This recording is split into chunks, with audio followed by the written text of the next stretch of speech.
सामाजिक शोध के आपको 2 उद्देश्य बताए थे। पहला व्यावहारिक और सैद्धांतिक। तो यहाँ पर दोनों का अंतर भी कर सकते हैं। सामाजिक सर्वेक्षण की प्रकृति व्यावहारिक है और सामाजिक शोध की प्रकृति सैद्धांतिक है। सैद्धांतिक नवीन तथ्यों की प्राप्ति, पुराने तथ्यों का सत्यापन, कार्य कारण संबंधों की खोज और सिद्धांतों की पुनर्परीक्षा। और व्यावहारिक जो हमने इनके द्वारा प्राप्त किया है ज्ञान सैद्धांतिक, उनका व्यावहारिक जीवन में क्या उपयोग है। बाल अपराध का एक कारण परिवार है, हमने ये जाना, तो किस तरीके से हम क्या उपाय करें जो इन समस्याओं के समाधान हम खोज सकें। सामाजिक सर्वेक्षण सामाजिक घटनाओं या समस्याओं के संबंध में तथ्यों का संकलन समाज सुधार या समाज कल्याण के उद्देश्य से करता है। और सामाजिक शोध मानव के संबंध में हमारे ज्ञान को विस्तृत करने के लिए करता है और अंत में सामाजिक योजनाएं बनाने के लिए सहायता करता है। एक बहुत महत्वपूर्ण बात, सामाजिक सर्वेक्षण के लिए प्राक कल्पना की आवश्यकता नहीं है। बिना प्राक कल्पना के सामाजिक सर्वेक्षण किया जा सकता है। ये महत्वपूर्ण अंतर है। सामाजिक शोध एक कदम भी आगे नहीं बढ़ा सकता प्राक कल्पना के बिना। समझ में आ रहा बच्चों? प्राक कल्पना के बिना, जब तक हम प्राक कल्पना का निर्माण नहीं करेंगे तो सामाजिक शोध हमारा एक कदम भी आगे नहीं बढ़ा सकता।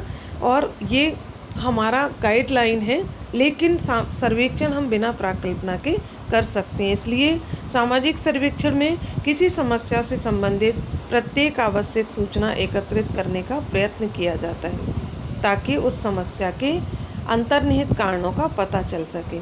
तथ्यों का इस प्रकार का संकलन करने के लिए प्राक कल्पना की आवश्यकता नहीं है। इसके विपरीत सामाजिक शोध में एक समस्या या घटना के संबंधित एक प्राक कल्पना का निर्माण, कई सारी प्राक कल्पनाओं का निर्माण, अंत तक उनकी सत्यता की जांच, किसी विषय से संबंधित प्राक कल्पना सत्य है या असत्य है, जब तक हम ये जांच नहीं लेते तो हमारा शोध पूरा नहीं होता है। सर्वाधिक सीमित अर्थ में एक सर्वेक्षण शोध नहीं है, ये केवल एक व्याख्या है। यह प्राक कल्पना की परीक्षा करने के स्थान पर केवल समस्याओं को परिभाषित करता है। सामाजिक सर्वेक्षण का संबंध व्याधिकीय सामाजिक समस्याओं से है और सामाजिक शोध प्रत्येक सामाजिक घटना के विषय में अध्ययन करती है। सामाजिक शोध इस प्रकार से सीमित नहीं है, उसका तो उद्देश्य ज्ञान की प्राप्ति, ज्ञान की वृद्धि और ज्ञान की पुनर्परीक्षा है।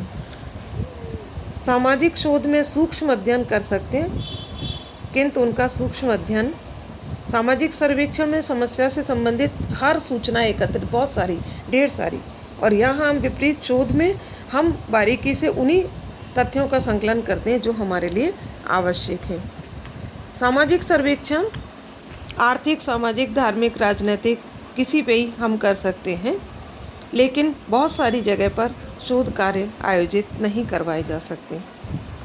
तो सामाजिक सर्वेक्षण हमारे पास क्या है? हम सामाजिक सर्वेक्षण सामूहिक रूप से करते हैं और ये शोध हम अकेले भी कर सकते हैं।